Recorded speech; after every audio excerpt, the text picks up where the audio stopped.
ओम नमः शिवाय। श्री शिव पुराण। चंचुला की प्रार्थना से ब्राह्मण का उसे पूरा शिव पुराण सुनाना और समयानुसार शरीर छोड़कर शिवलोक में जा चंचुला का पार्वती जी की सखी एवं सुखी होना। ब्राह्मण बोले, नारी, सौभाग्य की बात है कि भगवान शिव की कृपा से शिव पुराण की इस वैराग्य युक्त कथा को सुनकर तुम्हें समय पर चेत हो गया है। ब्राह्मण पत्नी, तुम डरो मत, भगवान शिव की शरण में जाओ। शिव की कृपा से सारा पाप तत्काल नष्ट हो जाता है। मैं तुमसे भगवान शिव की कीर्ति कथा से युक्त उस परम वस्तु का वर्णन करूंगा जिससे तुम्हें सदा सुख देने वाली उत्तम गति प्राप्त होगी। शिव की उत्तम कथा सुनने से ही तुम्हारी बुद्धि इस तरह पश्चाताप से युक्त एवं शुद्ध हो गई है, साथ ही तुम्हारे मन में विषयों के प्रति वैराग्य हो गया है। पश्चाताप ही पाप करने वाले पापियों के लिए सबसे बड़ा प्रायश्चित है। सत्पुरुषों ने सबके लिए पश्चाताप को ही समस्त पापों का शोधक बताया है। पश्चाताप से ही पापों की शुद्धि होती है। जो पश्चाताप करता है वही वास्तव में पापों का प्रायश्चित करता है, क्योंकि सत्पुरुषों ने समस्त पापों की शुद्धि के लिए जैसे प्रायश्चित का उपदेश किया है वह सब पश्चाताप से संपन्न हो जाता है। जो पुरुष विधि पूर्वक प्रायश्चित करके निर्भय हो जाता है पर अपने कुकर्म के लिए पश्चाताप नहीं करता, उसे प्रायः उत्तम गति नहीं प्राप्त होती, परंतु जिसे अपने कुकृत्य पर हार्दिक पश्चाताप होता है वह अवश्य उत्तम गति का भागी होता है, इसमें संशय नहीं है। इस शिव पुराण की कथा सुनने से जैसी चित्त शुद्धि होती है वैसी दूसरे उपायों से नहीं होती। जैसे दर्पण साफ करने पर निर्मल हो जाता है, उसी प्रकार इस शिव पुराण की कथा से चित्त अत्यंत शुद्ध हो जाता है, इसमें संशय नहीं है। मनुष्यों के शुद्ध चित्त में जगदम्बा पार्वती सहित भगवान शिव विराजमान रहते हैं। इससे वह विशुद्ध आत्मा पुरुष श्री सांब सदाशिव के पद को प्राप्त होता है। इस उत्तम कथा का श्रवण समस्त मनुष्यों के लिए कल्याण का बीज है। अतः यथोचित शास्त्रोक्त मार्ग से इसकी आराधना अथवा सेवा करनी चाहिए। यह भवबंधन रूपी रोग का नाश करने वाली है। भगवान शिव की कथा को सुनकर फिर अपने हृदय में उसका मनन एवं निधिध्यासन करना चाहिए। इससे पुण्यतया चित्त शुद्धि हो जाती है। चित्त शुद्धि होने से महेश्वर की भक्ति अपने दोनों पुत्रों ज्ञान और वैराग्य के साथ निश्चय ही प्रकट होती है। तत्पश्चात महेश्वर के अनुग्रह से दिव्य मुक्ति प्राप्त होती है, इसमें संशय नहीं है। जो मुक्ति से वंचित है उसे पशु समझना चाहिए, क्योंकि उसका चित्त माया के बंधन में आसक्त है, वह निश्चय ही संसार बंधन से मुक्त नहीं हो पाता। ब्राह्मण पत्नी, इसलिए तुम विषयों से मन को हटा लो और भक्ति भाव से भगवान शिव की इस परम पावन कथा को सुनो। परमात्मा शिव की इस कथा को सुनने से तुम्हारे चित्त की शुद्धि होगी और इससे तुम्हें मोक्ष की प्राप्ति हो जाएगी। जो निर्मल चित्त से भगवान शिव के चरणा अरविंदों का चिंतन करता है उसकी एक ही जन्म में मुक्ति हो जाती है। यह मैं तुमसे सत्य सत्य कहता हूँ। सूची कहते हैं, शौनक, इतना कहकर वह श्रेष्ठ शिवभक्त ब्राह्मण चुप हो गए। उनका हृदय करुणा से आर्द्र हो गया। वह शुद्धचित महात्मा भगवान शिव के ध्यान में मग्न हो गए। तदनंतर विदुम की पत्नी चंचुला मन ही मन प्रसन्न हो उठी। ब्राह्मण का उक्त उपदेश सुनकर उनके नेत्रों में आंसू आ गए।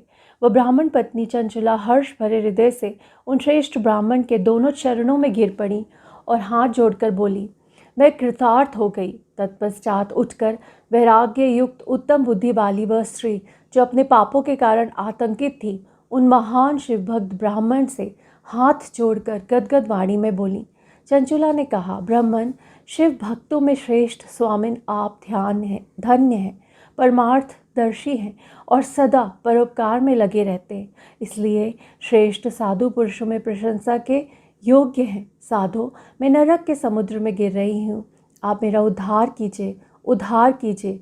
पौराणिक अर्थ तत्व से संपन्न जिस सुंदर शिव पुराण की कथा को सुनकर मेरे मन में संपूर्ण विषयों से वैराग उत्पन्न हो गया है, उसी इस शिव पुराण को सुनने के लिए इस समय मेरे मन में बड़ी श्रद्धा हो रही है। सूची कहते हैं, ऐसा कहकर हाथ जोड़कर उनका अनुग्रह पाकर चंचुला उस शिव पुराण की कथा को सुनने की इच्छा मन में लिए उन ब्राह्मण देवता की सेवा में तत्पर हो वहाँ रहने लगी।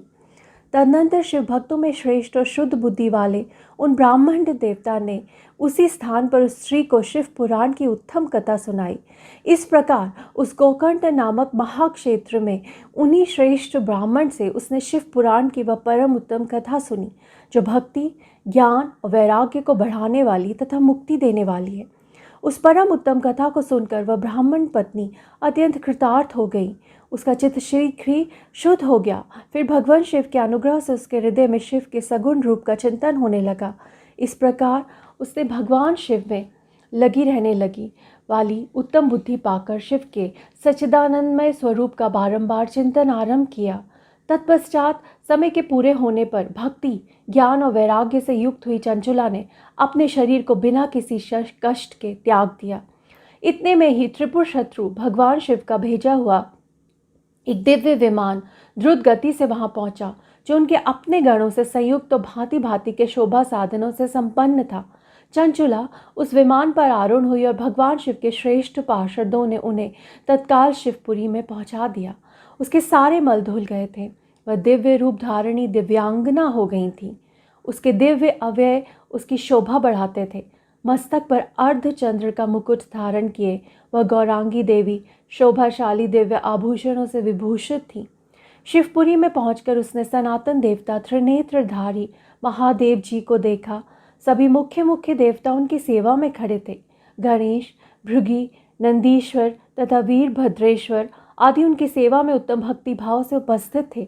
उनकी अंग कांति करोड़ों सूर्यों के समान प्रकाशित हो रही थी। कंठ में नील चिन्ह शोभा पाता था। 5 मुख और प्रत्येक मुख में 3-3 नेत्र थे।